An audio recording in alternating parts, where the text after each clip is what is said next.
So now, let me welcome to the show Samvel. Hey, Samvel, how are you doing today? Hello, good. I'm great. How are you? I am so good, and it is so good to see you again after all of these months when we've not been able to play together. How are things?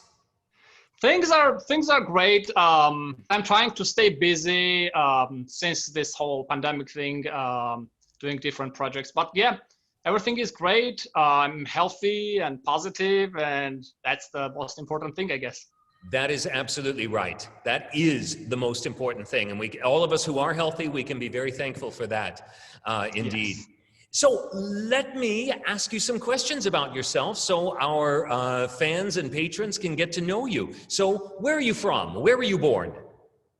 I was born in Yerevan, which is the capital of the Republic of Armenia, and I have spent the like 25 years living in Yerevan, studying, and I Oh no! went. Don't get too far ahead. I'm gonna ask you more questions about getting you up to studying. I just want to Okay. start off with Samvel as a little baby, and Armenia. You know, Armenia is a country that a lot of Americans don't know so much about, and I remember reading a long time ago that Armenia was the very first country that declared Christianity as its religion. Is that correct? Do I have that right in my mind?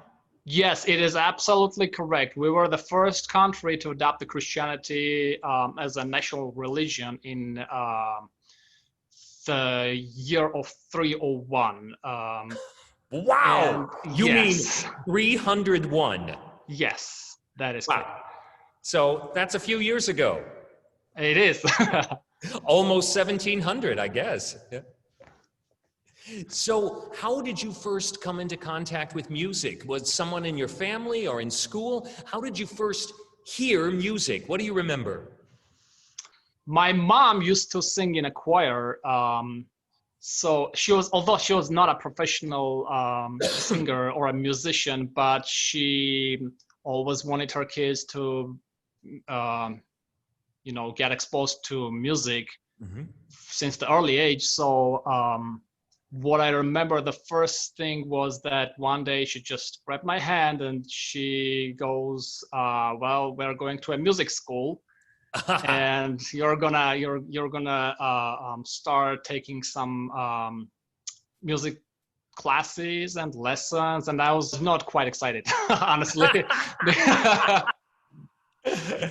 Because So, as a kid I had some different like different activities, and music was seemed a little bit like a boring thing to me. right, you wanted to play what in your country they call football, or what the rest of the world calls football, probably, right? Correct. Play football with my mates all the time outside. That was the only thing I wanted to do. Right, that sounded like more fun than trying to practice scales on the violin, right? Yes. Absolutely.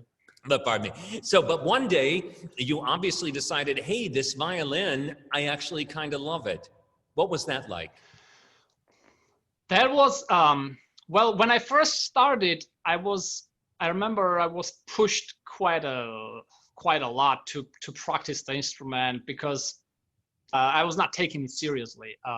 Hmm. And I was like, yeah, this is something I guess I have to do, just to practice a little bit and then just put it aside and then go do other things. And the more time goes by, I started realizing that I kind of like it. I like the process of practicing, and then I started to I got exposed to such books as like Niccolo Paganini. I remember I was reading this book and I was getting all like motivated, and yeah, this guy did this and that, and he was practicing, I don't know, like 18 hours a day, and I was like, yeah, I gotta keep pushing myself to Mhm. become better. And so that's how I started to get a little bit of a motivation to practice more. And the older I grew, I realized that I am quite competitive with the other friends that were taking the violin classes as well. So I always wanted to, catch on whatever they were doing and not to get like left behind. I love that. And as I know you, that makes absolutely perfect sense. And I love that. So now, when was it that you decided to come to America, to the United States, to study? And how did it happen that you ended up studying here in Michigan? My sister came to US long before me. So she would, whenever we talked on the phone, she would say, "Hey, it's great here. There are a lot of very good music schools and excellent teachers. So maybe one day you could come here and study and live in US and experience that life as well." So I was like, yeah, I guess I could try. But at that time I was just finishing the conservatory, and unfortunately I had to, or maybe fortunately, I had to go to Army and do the military for 2 years. And once I finished— 2 years. 2 years. Yes. Okay, yes. so that a lot of countries have the obligatory military service, but oftentimes it's just 1 year. So 2 years there in Armenia. So you learned how to use a rifle, I guess. Well, I not really.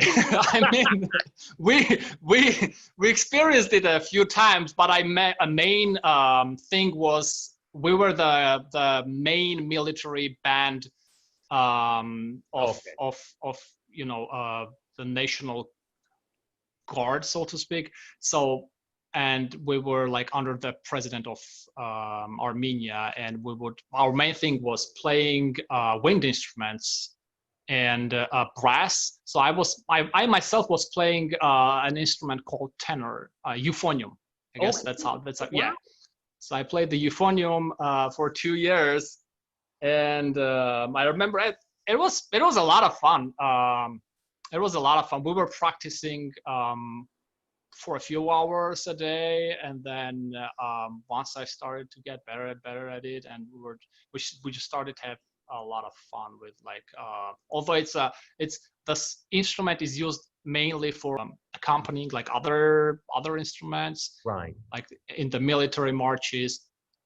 But hey, occasionally I would take the solo parts and try to imitate like the trumpet and the other like solo instruments. So it was fun. Well, and go ahead. And once I finished the Army, I started to take that idea more seriously, to come study in US. And since I have not practiced the instrument for 2 years, I had to practice a lot, a lot, to get to the same level and then to push myself even further. So yeah. Well, the next thing that we're going to hear from you, because we already heard the wonderful Vivaldi, and we're going to talk about your videos more after we hear this next one. But now we're going to hear and watch your video of the music from Cinema Paradiso by Morricone. And indeed, you shot this video here in Michigan, right? Yes, I think I recorded in a few spots. One spot I remember was in campus. There is this area called Children's Garden, Michigan State University campus. Yeah, it is called Children's Garden, and there's a lot of like beautiful spots in there. So I figured, yeah, I'm gonna do some videos over here. And then I think I also used the Lake Lansing. I was going to say, I thought that was Lake Lansing there. I thought I recognized it. All right. Well, let's go and listen and watch Samvel with Cinema Paradiso. All right.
All right, that was so beautiful, both to listen to and to look at. Incredible, Sambel, really. I love all of these videos that you've made so much, and that's why I wanted to talk to you today. But first, before we get to talking about the videos, tell me about all the different professional things you've done since being here in the United States. Because you, of course, play in the Traverse Symphony Orchestra, but you play in lots of other orchestras around the state. Tell me about it. I do. I play in quite a few orchestras around. I play with the Battle Creek Symphony, the wonderful Traverse City Symphony. I play. I substitute with the Lansing Symphony, with the West Michigan Symphony. Let me remember. It's been a while. It's been a while since we had any performance. So indeed, it certainly has. You know, I mean, it's. This period of time since March feels like, it really feels like a lifetime, doesn't it? It does. It does. It's nobody expected this to happen, but hey, we're making through it. Well, and you know, and this is what so impressed me about your wonderful videos is that it seems like this is your way of making it through. Tell me how you got the idea to start creating these videos. Well, it all started from me sitting at home, being bored and thinking, okay, what should I do to spend like more quality time, not just to sit around and do nothing. Right. So, and I had this cover background music long ago in my computer, and I was not really using it. So I figured, you know, I'd start experimenting with it. And at first I was just using like my phone, putting it right next to, I didn't even have a speaker. I was just putting right next to the computer so that the sound from the speaker would, you know, oh wow, go into the phone. And then I was recording something at home. and posting it on Facebook. And then I realized that people actually like it, and I was doing it for the purpose of, to enlighten people's day, because I knew that a lot of people are stuck at home doing nothing. So I figured, that would be a nice thing to do for them. And once I realized they do like it, I went ahead and started to do more professionally. I ordered mics and some other devices and started using them. And it is, honestly, I didn't have any experience with like video editing or sound editing before. This is quite new to me, but I'm doing my best, because all the videos that I'm making, the editing, the sound, I'm doing all by myself. Incredible. I like I say, I'm so impressed by this, and I'm impressed, but I'm not surprised, because I know you, and I have such great respect for your work, and both you as a person, that you decided to just do something and do more, add more layers to it, make it better and better, has really struck me over these 6 or 7 months, Samvel, and and I'm so thrilled that you're a member of our orchestra, and that you have been sharing your talents with the world like this. And so you have a YouTube channel. Tell everyone what the YouTube channel is so they can find you. Well, first of all, thank you so much, Maestro Rhodes. I really appreciate, and I'm really glad to know that you like the work I'm doing. I do have a YouTube channel. Right now I'm in the process of promoting it and getting more subscribers, and I think I'm on the right way. So what is the name of your YouTube channel, so people What is the name of the YouTube channel? It is Samvel Arakelian Violin. If you search Samvel Arakelian Violin, you'll find you'll come across to my YouTube page. Okay, and we'll put that link in the description of the video below here, so everyone can just click on it. Okay, great. Yeah. Okay, well, listen, buddy, it was so great to see you. I can't wait till I see you in person. And I know that's going to be at the latest in February, when we're going to be doing a concert together. But I sure hope it comes before then as well. In the meantime, stay safe, stay healthy, stay well, and keep making the music, my friend, okay? Thank you so much for having me in this online Zoom interview. And it's very, very nice to see you, Maestro, and to see you positive, happy, smiling. And I really hope we can start, seeing in person with all the other members of Traverse City Symphony, and making music together, not just sitting at home by ourselves. Right. So I'm looking forward to it. But yeah, it'll come soon. I have a belief. It will. Okay, thanks, and have a good one. Bye. Thanks, you too. Bye-bye.